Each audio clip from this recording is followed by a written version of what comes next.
আসসালামু আলাইকুম। আজকে আমি খুব গুরুত্বপূর্ণ একটা বিষয় নিয়ে কথা বলব।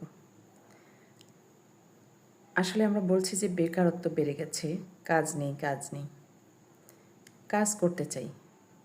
যিনি বলছেন যে কাজ করতে চাই, তার নিজেকে আগে প্রশ্ন করা উচিত, আপনি কী কাজ জানেন এবং আপনার দক্ষতা কতটুকু? সেই কাজটা আপনি এর আগে কখনো করেছেন কিনা? সেই কাজ করে আসলে তার বিনিময়ে আপনি কত টাকা আশা করেন? আপনি যদি এটুকু নাই বলতে পারেন যে আপনি কী কাজ জানেন, সেই কাজে আপনি কতটা দক্ষ বা এর আগে কোথাও করেছেন কিনা সেই কাজটা, তাহলে আপনাকে কাজটা দেবে কে বলুন? আমরা অনলাইনে যেগুলো বিজ্ঞাপন দেখে থাকি যে ১ ঘন্টা কাজ করে মাসে ৩০,০০০ টাকা, ৪০,০০০ টাকা, এই কাজগুলো এতটা সহজ নয়।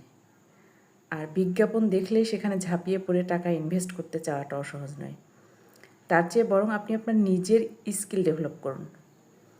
কনভারসেশন স্কিল যদি না জানা থাকে, কমিউনিকেশন স্কিল যদি না জানা থাকে, এরপর আপনি প্রেজেন্টেশনটা যদি না বোঝেন বা না দিতে পারেন, আপনি যদি এইটুকুই বলতে না পারেন যে আপনি কী কাজ জানেন এবং সেই কাজটা আপনি কতদিন ধরে করেছেন বা অন্য কোথাও করেছেন কিনা, সেই কাজের বিনিময়ে আপনি কত টাকা বেতন চান, এটুকু যদি না বলতে পারেন, তাহলে কী কাজটা করবেন আপনি বলেন? আগে নিজেকে দক্ষ করে গড়ে তুলুন, তারপর কাজ করতে চান। এখন এটুকু বলতেই হয় যে আমি আসলে কী কাজ করি। আমি এখন বর্তমানে একটা রিসার্চ প্রজেক্টে ডাটা কালেক্টর হিসেবে কাজ করি। ডাটা কালেক্টর মিন তথ্য সংগ্রহকারী। আমি যে কাজটা করি সেখানে আমি প্রায় ১২ ঘন্টার মতো সময় দেই। অক্লান্ত পরিশ্রম করি। মাসে ৩০,০০০ টাকার মতো স্যালারি পাই। তাও আবার অস্থায়ী চাকরি। এখন এটা আমি কেন করছি? চাকরি জীবনটা কিন্তু এরকমই কঠিন। ব্যবসা জীবনও কঠিন, তবে ব্যবসায় ব্যক্তি স্বাধীনতা আছে, কিন্তু চাকরিতে কোনো ব্যক্তি স্বাধীনতা নেই।